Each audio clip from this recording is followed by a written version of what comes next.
razstavah 19. stoletja, ki jih obravnava mediji, industrijske in potrošniške družbe.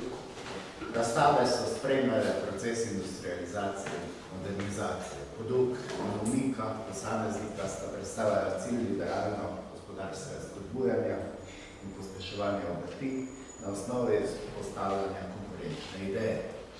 Pojem razstava zaobjema vse prireditve, ki javno razkazujejo predmete, da bi predstavile njihovo gospodarsko in idejno vrednost.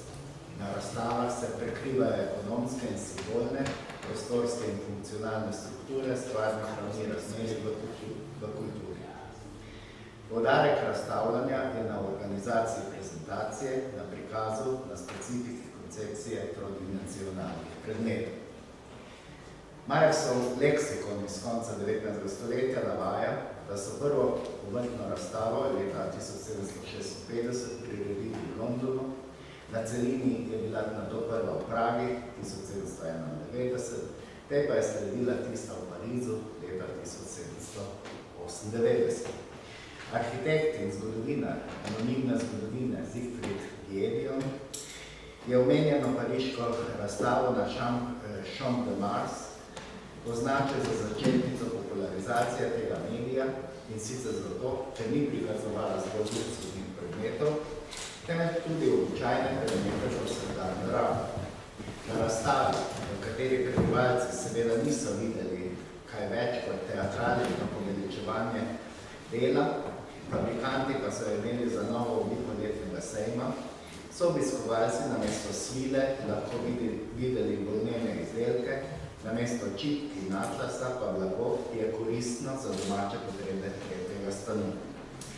Giedion je menil, da so se razstave porajale skoraj da istočasno z moderno industrijo in da so imele namen, da v času slikovitega spreminjanja rokodelstva v strojno proizvodnjo nemudoma skupaj predstavijo na ogled vsa odkritja.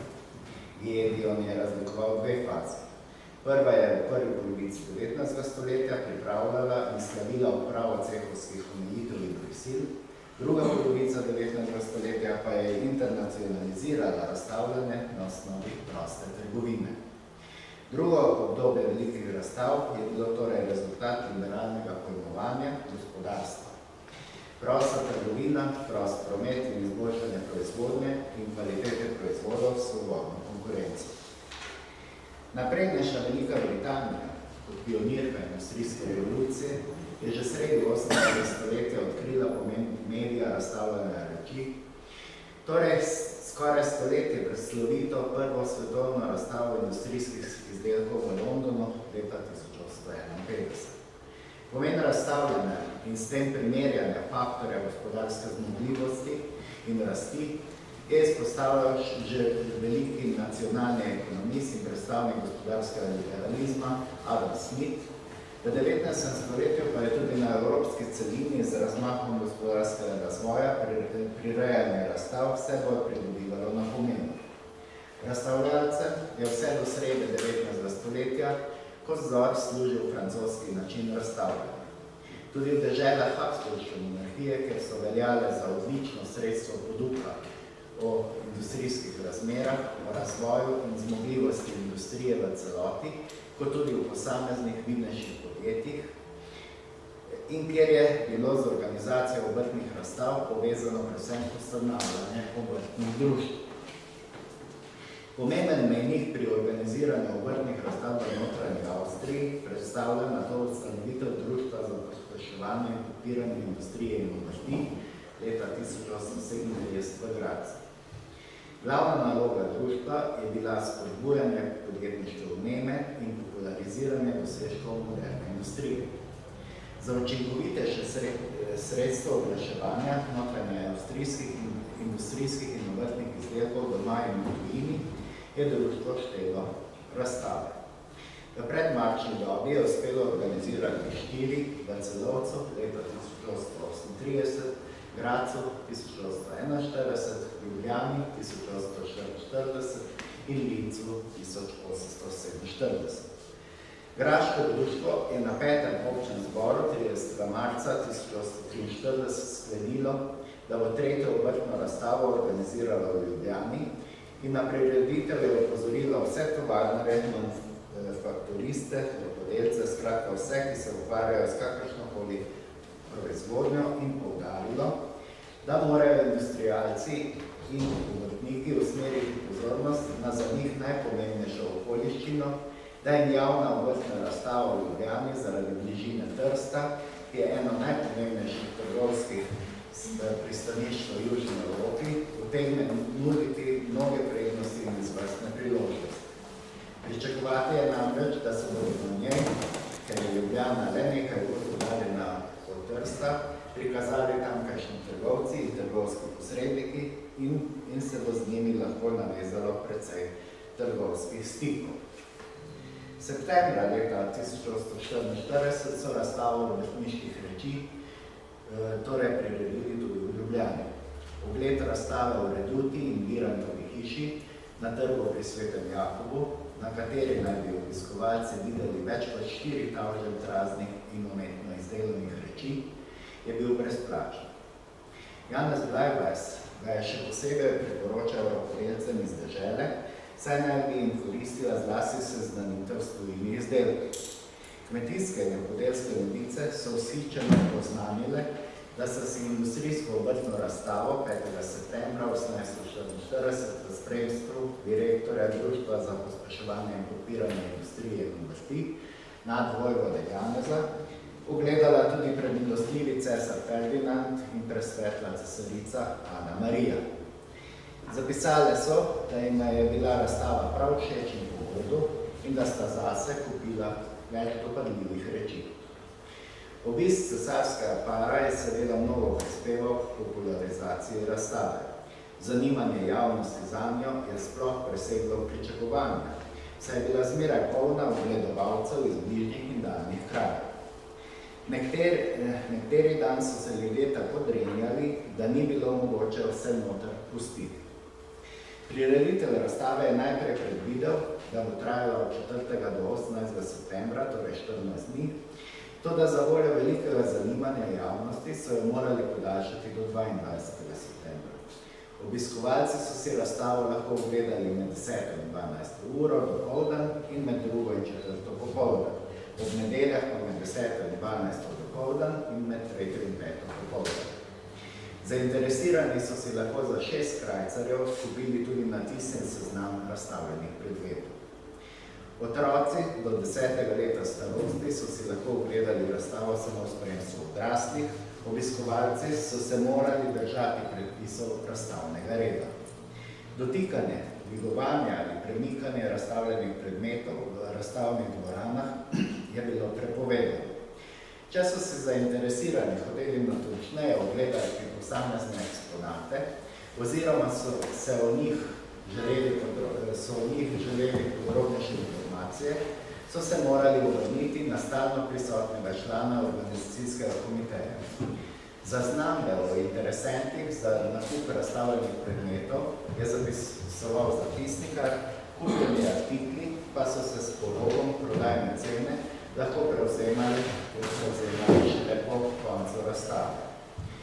Blajbajsove novice so v razstavi pompozno zapisale samo laskave besede. Le en glas je, da toliko lepega blaga in umetno izdelanih reči še nikoli ni bilo v Ljubljani skupaj zbranih. Ljudje pa ne ogledujejo samo na ogled postavljene reči, ampak si tudi imenitnejše fabrike in umetne mojstre zaznamujejo in silno veliko reči je že prodanih. Urednik novic je med 9. oktobrom in 25. decembrom objavljal na to obširen popis obrtniške razstave v Ljubljani, ki je predvsem poln hvale za razstavljenih reči, mestoma pa naletimo tudi na kakšno grajo, ki pa je bila bolj kot kaže kot dobrohotno namenjena le redkim posameznikom, češ, da svoje rokodelstvo popravijo in poboljšajo. Blajbajs je izpostavil spretnost nemških, francoskih in angleških rokodelcev, ki naj bi Slovencem služili za vzgled. V isti sapi pa je povzdignil tudi prebrisane glavice in spretnost slovenskih rokodelcev, saj je bilo na razstavi videti tudi veliko njihovih umetno izdelanih reči. Slavil jih je z naslednjimi besedami.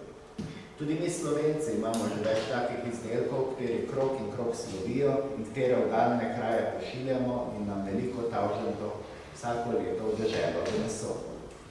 A k temu je zopet kritično pristavil. Pri vsem tem je pa pri nas vendar še veliko rokodelstev, ki so še zelo pomanjkljivi, drugih pa še celo ne poznamo. Glajbajs je menil, da je obrtna razstava javno pokazala in potrudila, da so take razstave najboljše sredstvo za prepoznavnost kakovostnih obrtnih izdelkov. Zapisal je: nobeden semen ne zamore take razstave nadomestiti. Naša razstava je 18 dni trpela in ker je vsaki dan 5 do 600 ogledovalcev imela, jih je skupaj najmanj 10 tavžen bilo, ki so jo celi čas obiskovali. 4250 posameznih izdelkov so v ti razstavi divili, ki so jih 280 mojstrov vanjo poslali. 195 je bilo iz Kranjskega, 31 Koroškega, 28 Štajerskega, 20 iz Zgornjega in 5 iz Spodnjega Estrajka. Eden pa iz Gorice. Ker število posameznih izdelkov tiče, je bila ljubljanska razstava močnejši, kakor poprejšnja v Veselovcu in Gradcu.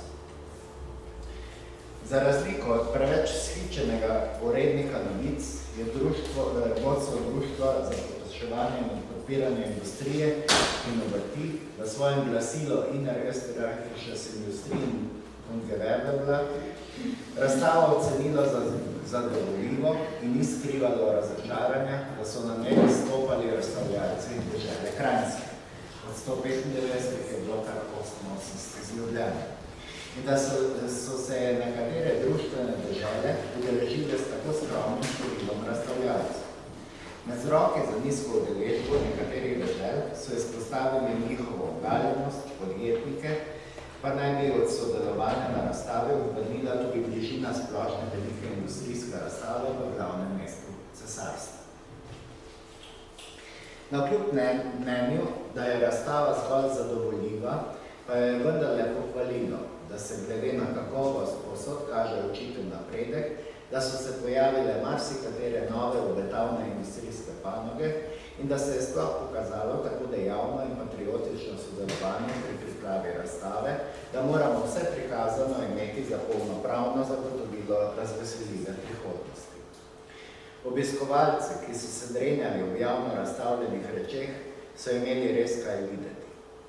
Na ogled so postavili puške, pištole, pasti za podgane, zvonove, sekire, žeblje vsake sorte, kose, žage, lopate, nože, sable in žico ali vrat, od najdebeleje do najtankejše sorte.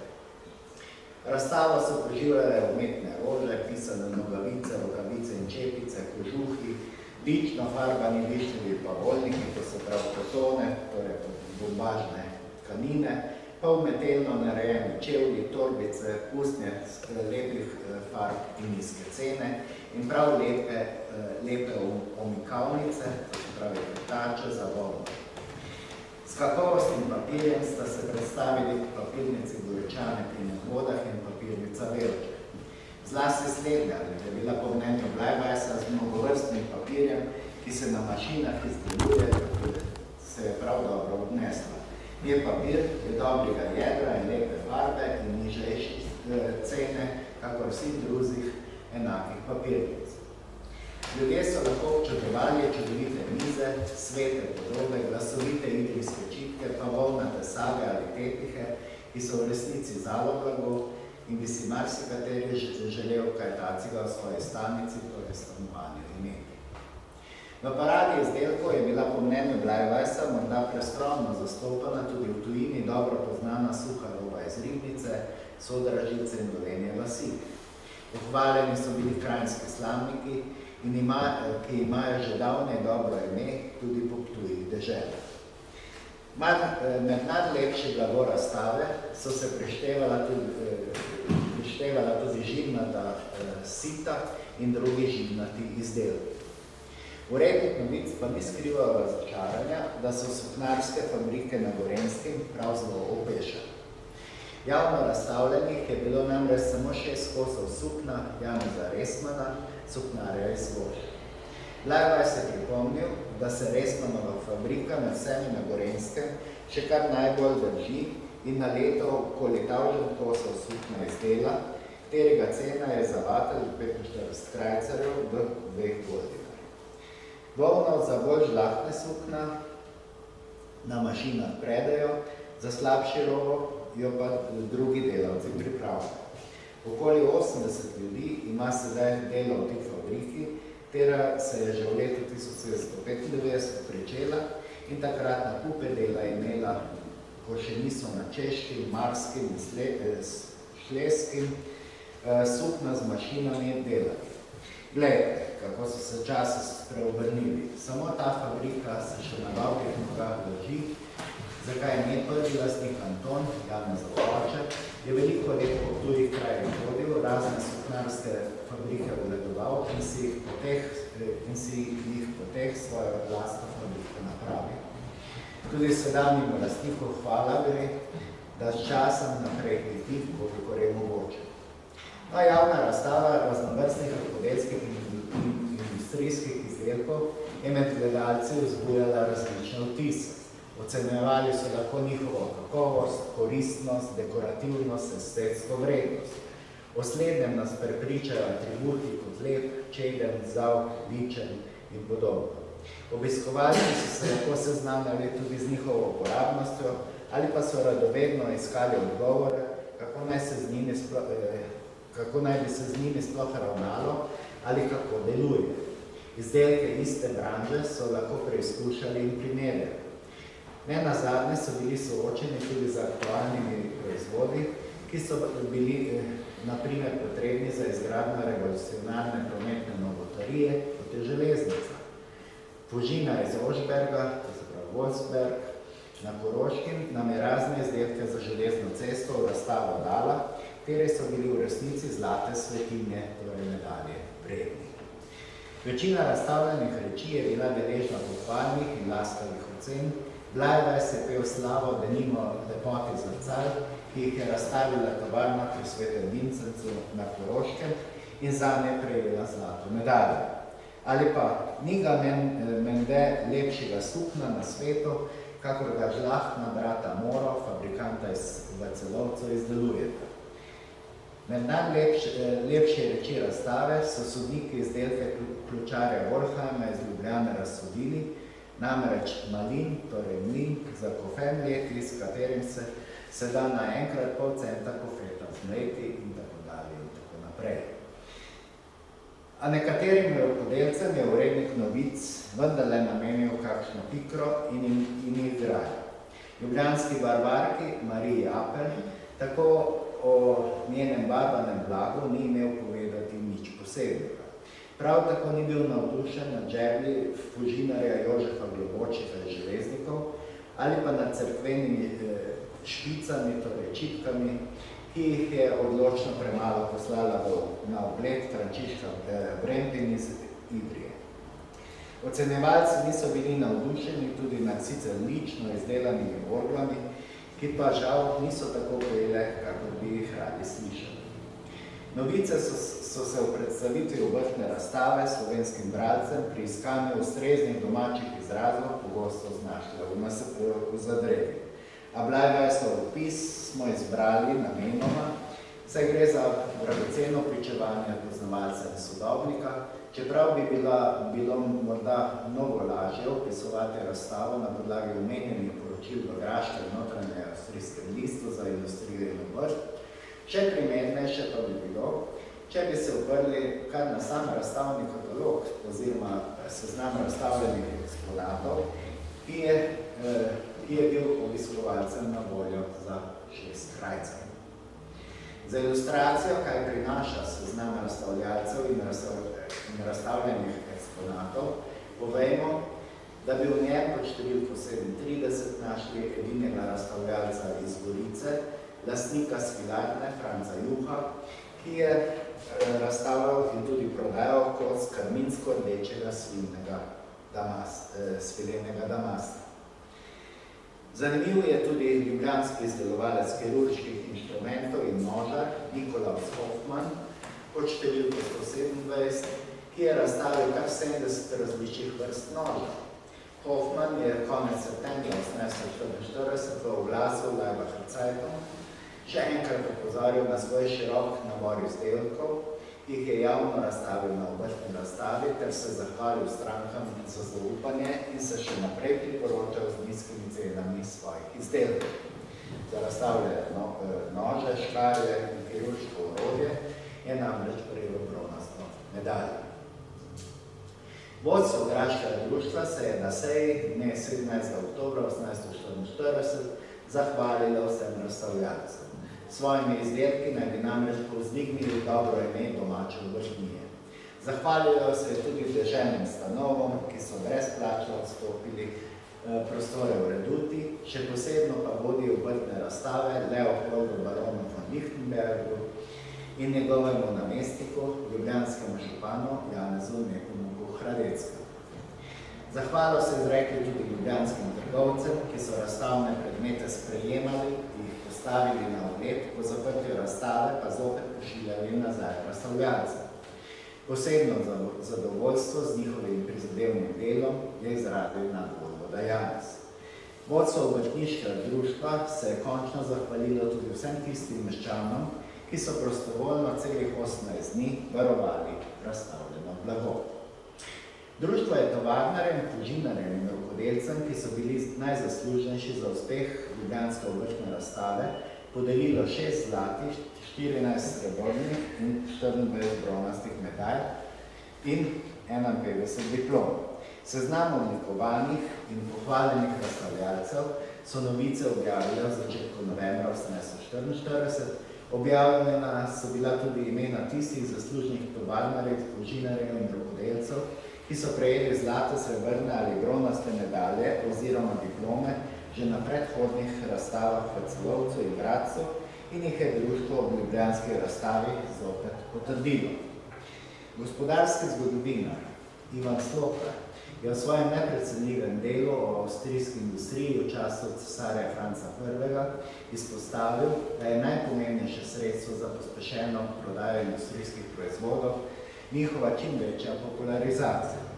Več, kot imajo trgovci in potrošniki priložnosti, da se neposredno seznanijo z izdelki domače industrije in spoznajo njihovo kvaliteto in cene, zlasti v primerjavi s tujimi izdelki, tem večja bo po eni strani prodaja tistih tovarn, ki izdelujejo dobre in cene vredne izdelke, po drugi strani pa bo večja tudi tekmovalnost med podjetniki, da na trg dostavijo čim boljše proizvode po najnižjih cenah. Ko se bo enkrat v državi zasidralo spoznanje o zmogljivosti domače industrije, bodo izginili tudi mnogokrat na psihološke momente nanašajoči se predsodki v korist tujega blaga.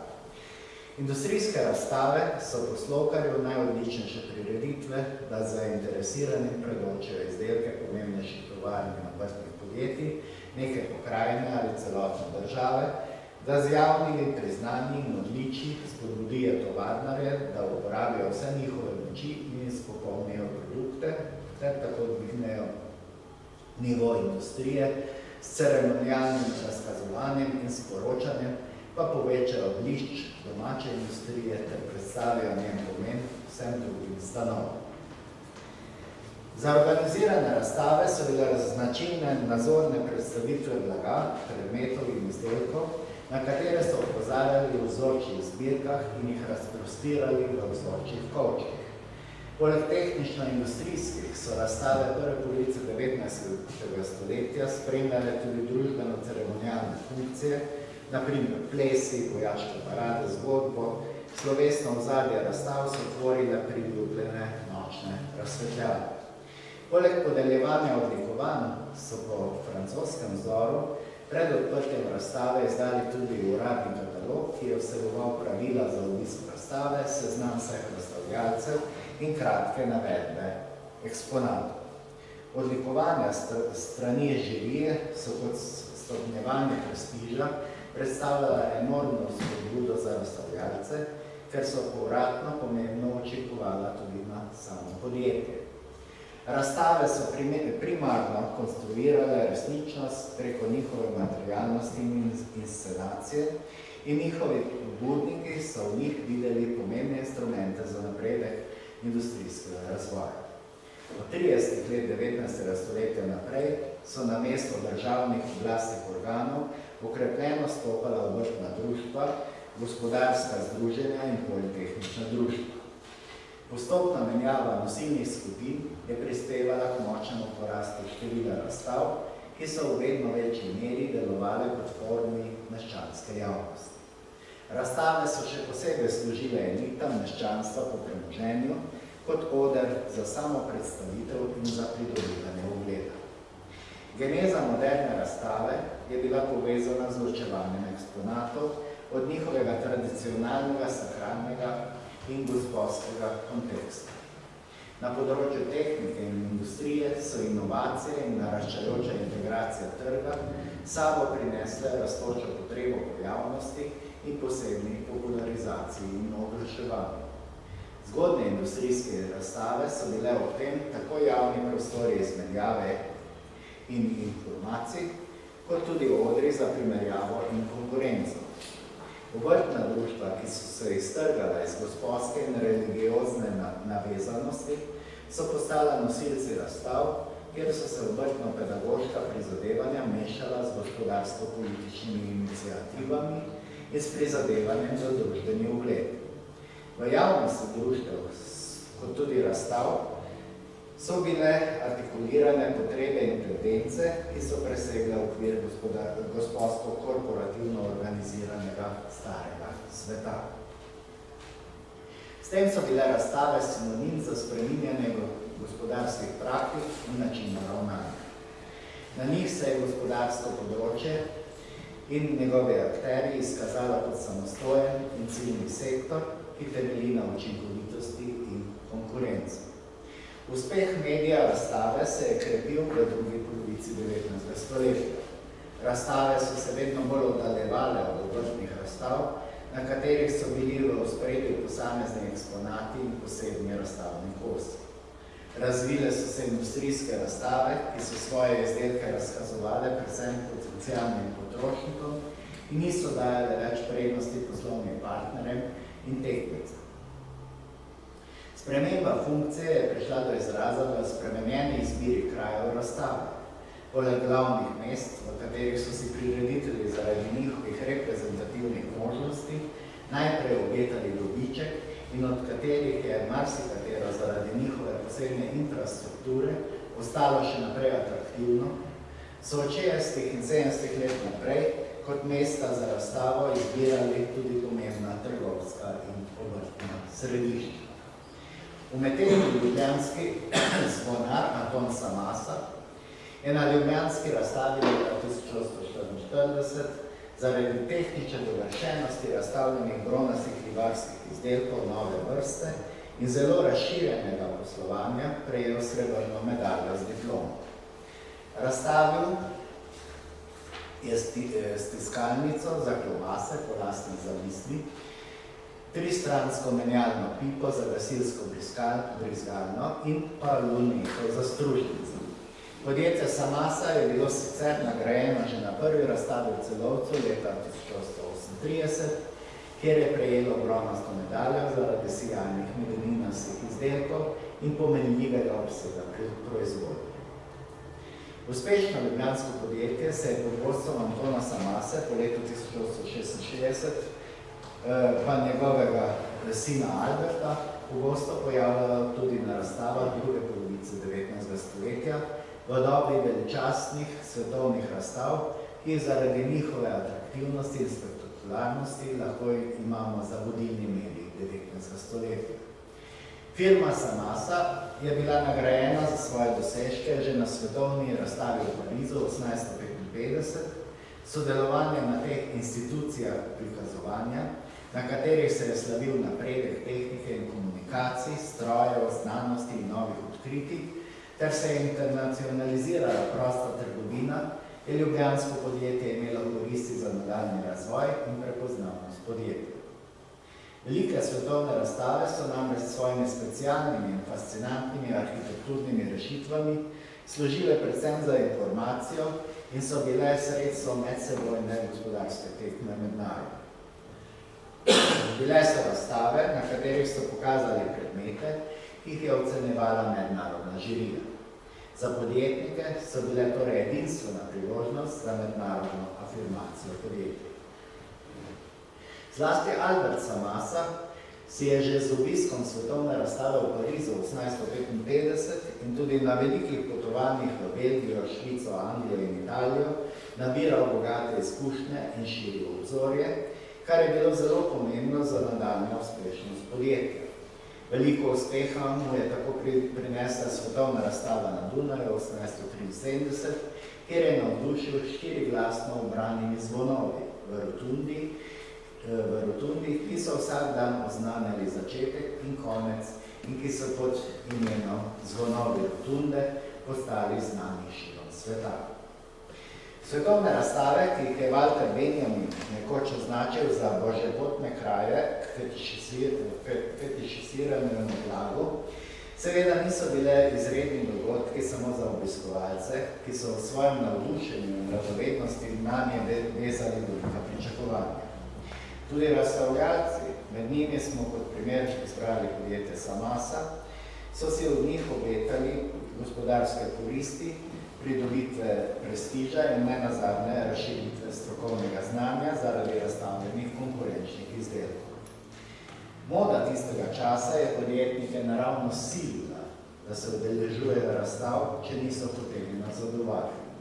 Firma Samasa je sodelovala na razstavo v Gradcu 1870, Trstu 71, Dunaju 73, Münchnu 76, Parizu 78, Gradcu 80, Eglo 81, Trstu 82, Rimu 88, Dunaju 90, Gradcu 90 in v Zagrebu 1891, ter za razstavljene izdelke večinoma prejela prve nagrade.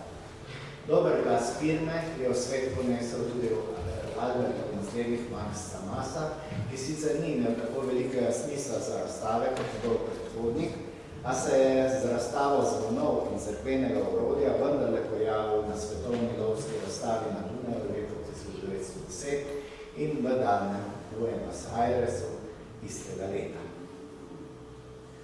Primer Samasa lepo kaže, da je vzporedno z uspešnostjo razstav naraščal tudi interes po samo reprezentaciji podjetnikov. Razstave so bile še posebej atraktiven medij za novince v vrstah meščanstva po premoženju, za tiste, ki se še niso uspeli vključiti v obstoječe industrijske elite. Na njih so lahko povezali prikaz tehničnega in industrijskega napredka s samo predstavitvijo lastne socialne in statusne skupine.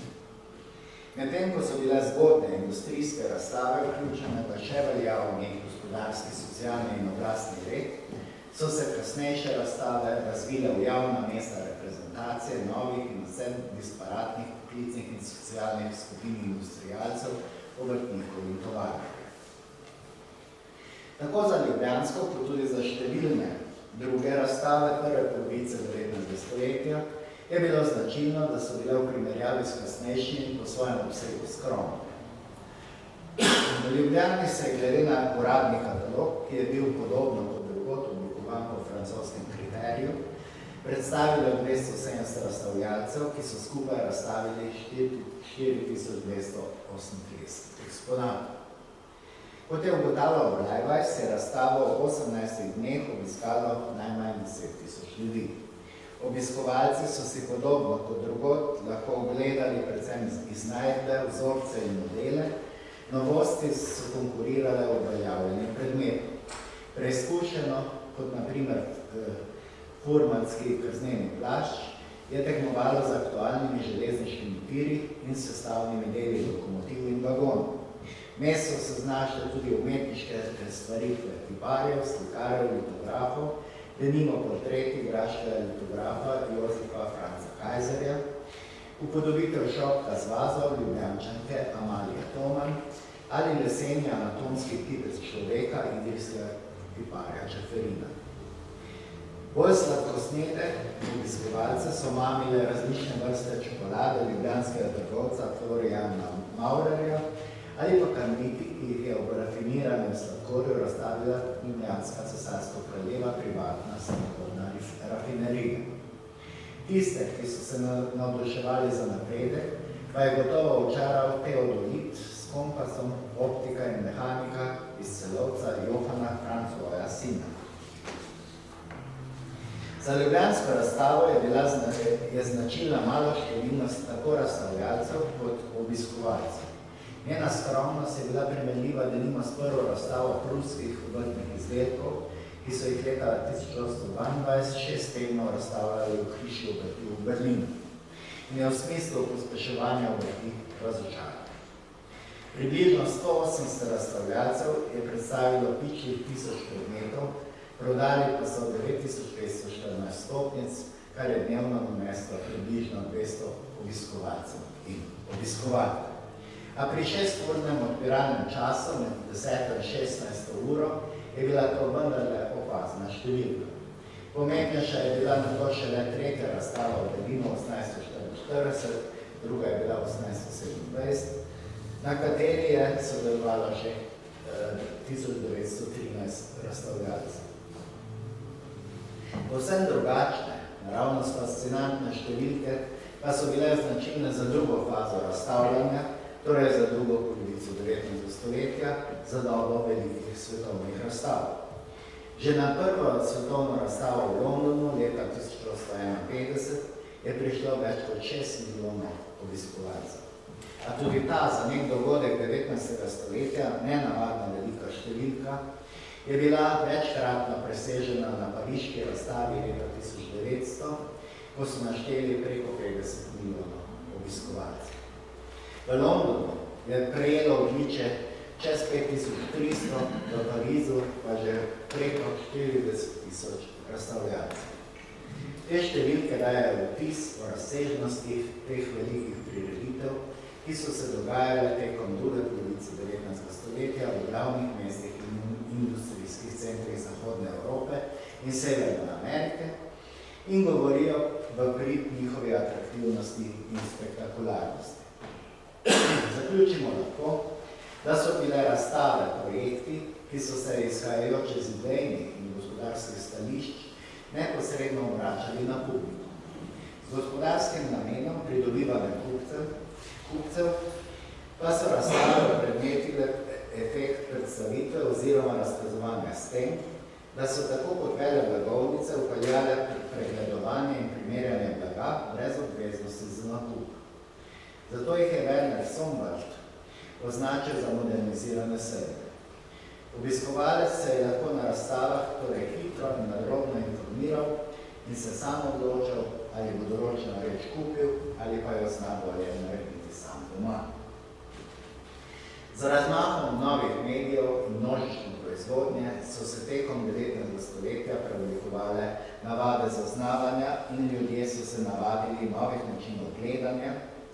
K novim medijem predstavljanje reči je od srede 19. stoletja naprej prispevalo postopno naraščanje števila splošnih in posebnih nacionalnih in mednarodnih razstav.